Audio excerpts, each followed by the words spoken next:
Today we will talk about the terrible experiments that the German fascists carried out during the Second World War.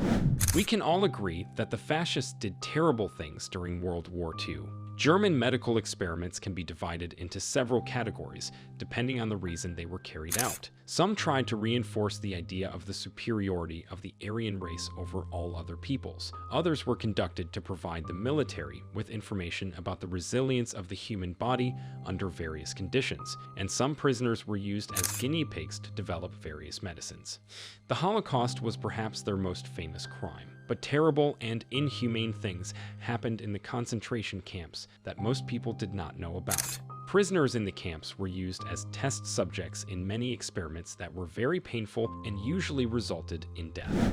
Blood clotting experiments. Dr. Sigmund Rascher conducted clotting experiments on prisoners at Dachau concentration camp. He created a drug, pumqwq, which consisted of beets and apple pectin. He believed these pills could help stop bleeding from battle wounds or during surgery. Each subject was given a tablet of this drug and shot in the neck or chest to test its effectiveness. Then the prisoners had their limbs amputated without anesthesia. Dr. Rascher set up a company to produce these pills, which also employed prisoners. At Ravensbrück concentration camp, the effectiveness of sulfonamides, or sulfonamide drugs, was tested on prisoners. Subjects had incisions made on the outside of their calves.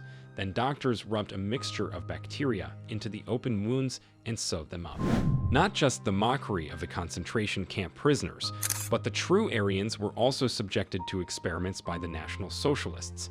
Thus, a large grave was recently discovered, which was at first mistaken for Scythian remains, but later it was discovered that there were German soldiers in the grave. The discovery horrified archaeologists. Some of the bodies were decapitated, others had sawed tibia bones, others had holes along their spine. It was also found that chemicals had been used on the people while they were alive, and that many of the skulls had clearly visible incisions. As it later transpired, these were victims of experiments by the Ahnenerbe, the secret organization of the German Reich that was dedicated to the creation of superhumans.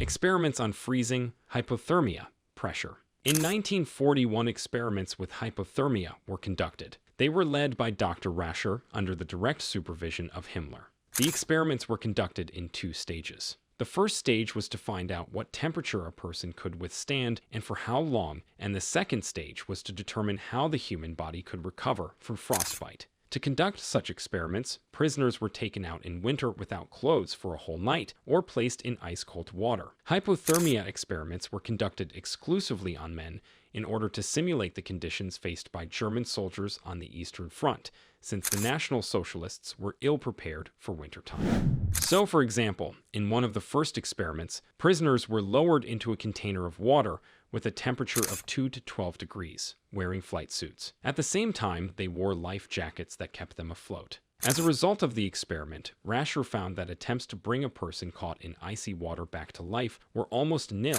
if the cerebellum was overcooled. This led to the development of a special vest with a headrest that covered the back of the head and prevented the back of the head from sinking into the water. The same Dr. Rascher in 1942 began conducting experiments on prisoners using pressure changes. In this way, doctors tried to establish what kind of air pressure a person could withstand and for what length of time. A special barochamber was used for the experiment, in which the pressure was regulated. 25 people were in it at the same time. The purpose of these experiments was to help pilots and parachutists who were at high altitude. According to one of the doctor's reports, the experiment was conducted on a 37-year-old Jewish man who was in good physical shape. Half an hour after the experiment began, he died. 200 prisoners took part in the experiment, of whom 80 died. The rest were simply killed. Experiments with incendiary bombs. In 1943 and 1944, 3 months later, the effectiveness of phosphorus burns caused by incendiary bombs was tested on prisoners at Buchenwald. The test subjects were purposely burned with a phosphorus compound from those bombs, which was a very painful procedure.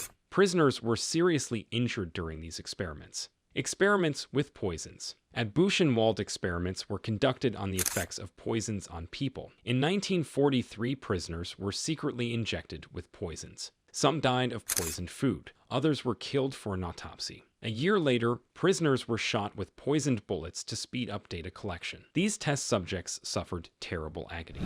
Sterilization experiments. As part of the extermination of all non-Aryans, fascist doctors conducted mass sterilization experiments on prisoners in various concentration camps in search of the least time-consuming and cheapest method of sterilization. In one series of experiments, a chemical irritant was injected into women's reproductive organs to block the fallopian tubes. Some women died after this procedure. Other women were killed to perform an autopsy. In several other experiments, prisoners were subjected to intense X-rays, which resulted in severe burns on the abdomen, groin, and buttocks.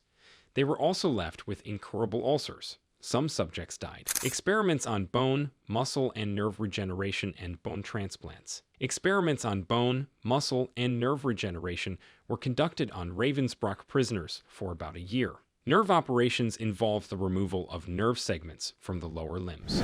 Bone experiments included breaking and repositioning bones in several places on the lower extremities. Fractures were not allowed to heal properly because physicians needed to study the healing process as well as test different methods of healing. Doctors also removed many tibia fragments from the subjects to study bone regeneration. Bone transplants included transplantation of left tibia fragments into the right tibia and vice versa. These experiments inflicted unbearable pain and severe trauma on the prisoners. Typhus experiments. From the end of 1941 until the beginning of 1945, doctors carried out experiments on prisoners in Buchenwald and Natzweiler on behalf of the German armed forces. They tested vaccines against typhus and other diseases. Approximately 75% of the test subjects were injected with test typhus vaccines or other chemicals. They were injected with the virus. As a result, more than 90% of them died. The remaining 25% of the test subjects were injected with the virus without any prior protection. Most of them did not survive.